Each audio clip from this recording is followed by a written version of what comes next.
9 watt LED bulb বা যে কোনো ওয়ার্ডের এলইডি বাল্ব একটার বেশি এসএমডি এলইডিগুলো যখন খারাপ হয় সেক্ষেত্রে অনেক সমস্যার সম্মুখীন হতে হয়। আমি তোমাদেরকে সিস্টেম বাই সিস্টেম দেখিয়ে দেবো কীভাবে তোমরা একটার বেশি এসএমডি এলইডি যখন খারাপ হবে সহজে নিজেদের বাসা বাড়িতে কীভাবে ঠিক করবে। প্রথমে আমি ডিফিউজারটাকে খুলে নিচ্ছি। ডিফিউজারটাকে খুলে নেওয়ার পর আমি একটা হোল্ডার নেব। হোল্ডার নেওয়ার পর এইখানে প্রথমে আমি মাল্টিমিটার দিয়ে আউটপুট যে ড্রাইভার সার্কিট থেকে ভোল্টেজটা পাওয়া যায় সেই ভোল্টেজটা আছে নাকি আমি প্রথমে চেক করে নেব। এখানে এসএমডি এলইডিগুলো হালকা জ্বলছে দেখতে পাচ্ছ। মাল্টিমিটার আমি একটা নেব। তো তোমাদেরকে আমি আরও কিছু সিস্টেম দেখিয়ে দেবো কীভাবে তোমরা সহজে এই এলইডি বাল্বগুলোকে নতুনভাবে আবার রিপেয়ারিং করবে। এখানে আমি 200 রেঞ্জে রাখলাম মাল্টিমিটারটা। 200 রেঞ্জে রেখে তোমাদেরকে আমি ভোল্টেজটা মেপে নেব, আউটপুট ভোল্টেজটা কত আছে। এখানে আউটপুট ভোল্টেজটা মাপার জন্য আমি এখানে মাল্টিমিটারের কর্ডগুলো লাগাবো। রেড আর ব্ল্যাক যেখানটা কানেকশান করা আছে এমসিপিসিবি প্যানেলে এখানে দেখতে পাচ্ছ এখানে প্রায় 106, 99, 95 এরকম আউটপুট ভোল্টেজ আছে দেখতে পাচ্ছ। তার মানে পুরোপুরিভাবে ভেতরের যে ড্রাইভার সার্কিটটা আছে ওকে আছে। এবার অনেক ভাইয়ের কাছে মাল্টিমিটার থাকে না, সেই ভাইরা কিভাবে কোন এসএমডি এলইডিটা খারাপ আছে চেক করবে সেটাও আমি তোমাদেরকে বলে দেবো। এইখানে দেখতে পাচ্ছ এলইডি বাল্বটা পুরোপুরিভাবে কিন্তু জ্বললো না, তার জন্য অনেক সময় কী হয় ড্রাইভার সার্কিটের ভিতরে একটা ভোল্টেজ ধরে থাকে। তো অবশ্যই এই ধরনের একটা চিমটি নেবে, চিমটিটা নিয়ে পুরোপুরিভাবে কভার করে নেবে কোনো রকম টেপ দিয়ে, যেমন আমি কভার করেছি দেখতে পাচ্ছ। কভার করে নেওয়ার পর এইখানে হালকা প্লাস মাইনাসের সাথে শর্ট করবে। শর্ট করার পর তোমরা দেখতে পাবে একটা ফায়ারিং হবে, ওই ফায়ারিংটা অবশ্যই করে নিতে হবে, না হলে কিন্তু কারেন্ট লাগার সম্ভাবনা বেশি থাকে। এইখানে আমি শর্ট করে দেখিয়ে দিচ্ছি তোমাদেরকে। তো এই মুহূর্তে ফায়ারিংটা হলো না, অনেক সময় এটা কিছুটা এসএমডি এলইডিগুলো জ্বললো বলে হালকা, তার জন্য অটোমেটিক ডিসচার্জ হয়ে গেছে। তো অনেক সময় যখন জ্বলে না অবশ্যই তোমরা শর্ট করে নেবে প্লাস মাইনাসের সাথে। শর্ট করে নেওয়ার পর ভোল্টেজটাকে অবশ্যই ডিসচার্জ করে নেবে। এবার যে ভাইদের কাছে মাল্টিমিটার নাই সে ভাইরা কীভাবে এই এলইডি বাল্বগুলো বা এখানে যে এসএমডি এলইডিগুলো কোন এসএমডি এলইডিটা খারাপ আছে তোমরা বুঝবে আমি তোমাদেরকে দেখিয়ে দিই।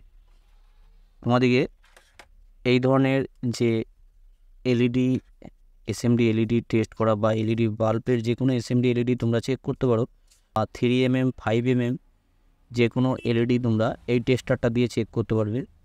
এই টেস্টারটা কীভাবে তোমরা তৈরি করবে এই বিষয় নিয়ে অলরেডি আমার ভিডিও চ্যানেলে আমি আপলোড করে দিয়েছি, অবশ্যই যে ওই ভিডিওটা দেখে আসবে। বা এই যে ভিডিওটা দেখছো উপরে যে আই বাটন আছে আই বাটনের উপরে আমি লিঙ্কটা অবশ্যই দিয়ে দেবো বা ডিসক্রিপশনে লিঙ্কটা দিয়ে দেবো, অবশ্যই যেই ভিডিওটা দেখে আসবে অনায়াসে তোমরা এই টেস্টারটা তৈরি করতে পারবে। এবার এই টেস্টারটা দিয়ে কীভাবে তোমরা চেক করবে এসএমডি এলইডিগুলো আমি তোমাদেরকে দেখিয়ে দিই। এবার এইখানে সরাসরি আমি 220 ভোল্ট এসি সাপ্লাই দেবো। এখানে দেখতে পাচ্ছ আমি একটা বোর্ড নিলাম, এখানে বোর্ডের সাথে সরাসরি আমি ডাইরেক্ট 220 ভোল্ট এসি সাপ্লাই দেবো। এসি সাপ্লাই দেওয়ার পর এখানে দেখতে পাবে এখানে যে এলইডিটা লাগানো আছে এলইডি টেস্টারটা যে আমি লাগিয়েছি এই টেস্টারটা আমি এখানে যখন শর্ট করব তখন দেখো এখানে যে এলইডিটা কিন্তু জ্বলছে। এইখানে দেখো এখানে তোমরা লক্ষ্য করলে বুঝতে পারবে এখানে একটা এসএমডি এলইডি ব্ল্যাক হয়ে যাচ্ছে, এটা তোমরা বুঝতে পারছো এই এসএমডি এলইডিটা খারাপ হওয়ার সম্ভাবনা বেশি। এছাড়াও অন্য এসএমডি এলইডিও খারাপ থাকে, সেটার জন্য অবশ্যই এই ধরনের টেস্টার দিয়ে তোমরা চেক করে নেবে। এইখানে দেখো এইখানে যখন আমি শর্ট করব এখানে যখন আমি মিটারের যে কর্ডগুলো লাগিয়েছি টেস্টারের যে কর্ডগুলো আমি যখন এখানে লাগাবো তখন এখানে দেখতে পাচ্ছ কোনো রকমভাবে জ্বলছে না, এখানে দেখো হালকা জ্বলছে। তার পাশের যে এসএমডি এলইডিটা আছে পাশের এসএমডি এলইডিটাকে আমি চেক করব, চেক করে তোমাদেরকে দেখাবো। এইখানে দেখতে পাচ্ছ এখানে অন্য এসএমডি এলইডিগুলো জ্বলছে, আমি তারটাকে ঘুরিয়ে নেব, তারটাকে ঘুরিয়ে নেওয়ার পর এইখানে আমি তোমাদেরকে আরেকবার চেক করে দেখাচ্ছি।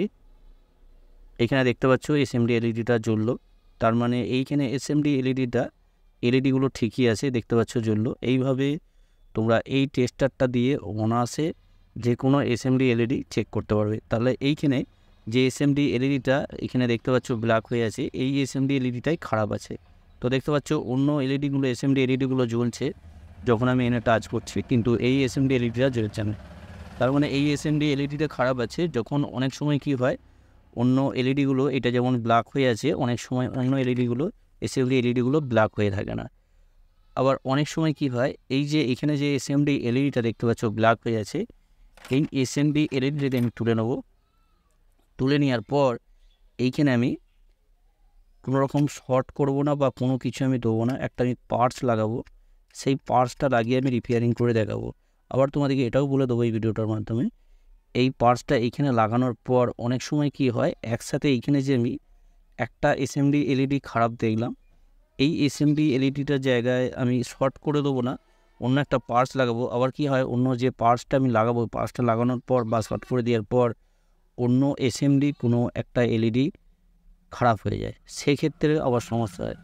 একসাথে যখন দুটো এসএমডি এলইডি খারাপ হবে তখন তোমরা কীভাবে রিপেয়ারিং করবে, বা এই সিস্টেমে তোমরা যখন রিপেয়ারিং করবে, এই সিস্টেমে যদি রিপেয়ারিং করো, আমি যে সিস্টেম দেখিয়ে দেবো, মিনিমাম এই এলইডি বাল্বগুলো তোমরা প্রায় 2 বছর থেকে 3 বছর ব্যবহার করতে পারবে।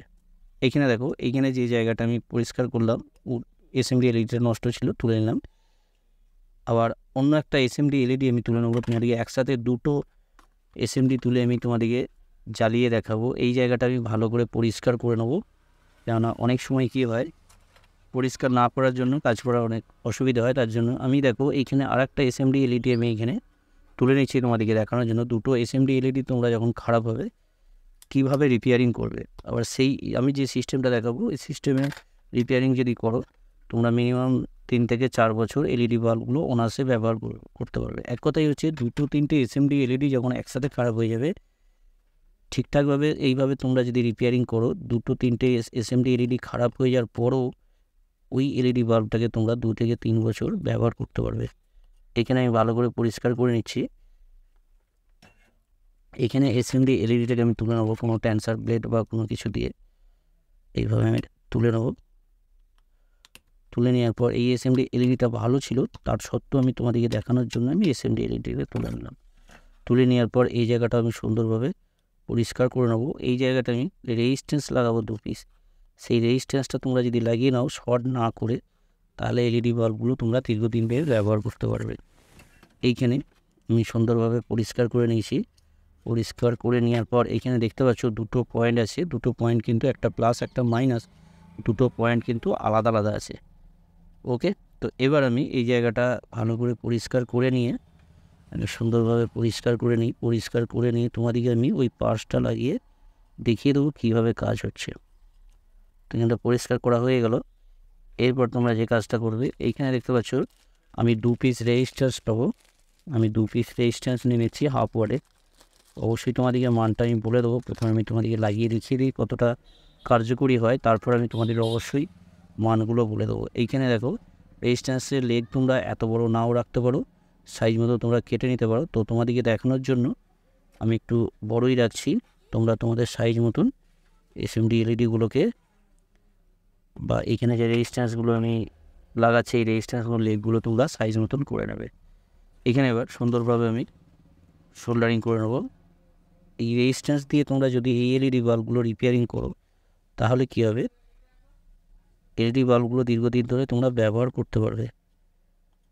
তো এইখানে রেজিস্ট্যান্সগুলো বেশি দামও নয়, খুব বেশি হলে বেশি বাসা যদি তোমরা নাও 20 পয়সা থেকে 30 পয়সা দাম পড়বে, তার বেশি দাম পড়বে না।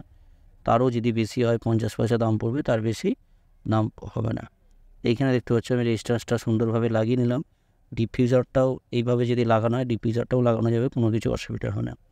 এইখানে আরেকটা যে এসএমডি এলইডি খারাপ ছিল, এই এসএমডি এলইডি এমনি আমি তুললাম তোমাদেরকে দেখানোর জন্য। আরেকটা এসএমডি এলইডি যে খারাপ ছিল, ওই জায়গাটাও আমি সুন্দরভাবে এই রেজিস্ট্যান্সটা লাগিয়ে নেব।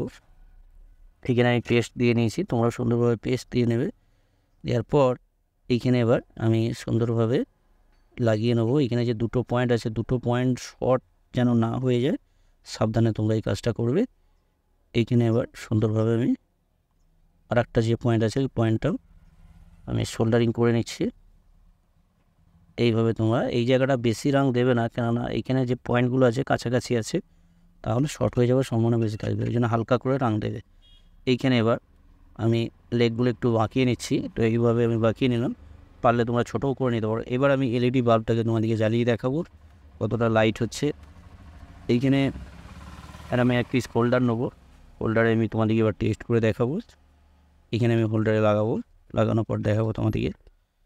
এখানে দেখতে পাচ্ছ এলইডি বাল্বটা পুরোপুরিভাবে জ্বলছে। ডিফিউজারটাও লাগানো যায় নাকি আমি দেখি, ডিফিউজারটা লাগানো যাচ্ছে, কোনো রকম সমস্যা নেই। তবে এলইডির লেগটা তোমরা একটু ছোট করে নেবে, ছোট করে নিলে কী হবে তাহলে আর এখানে রেজিস্ট্যান্সগুলো ডিফিউজারে কোনো রকম ঠেকবে না। তো এখানে আমি ভালো করে ডিফিউজারটা লাগিয়ে নেবো।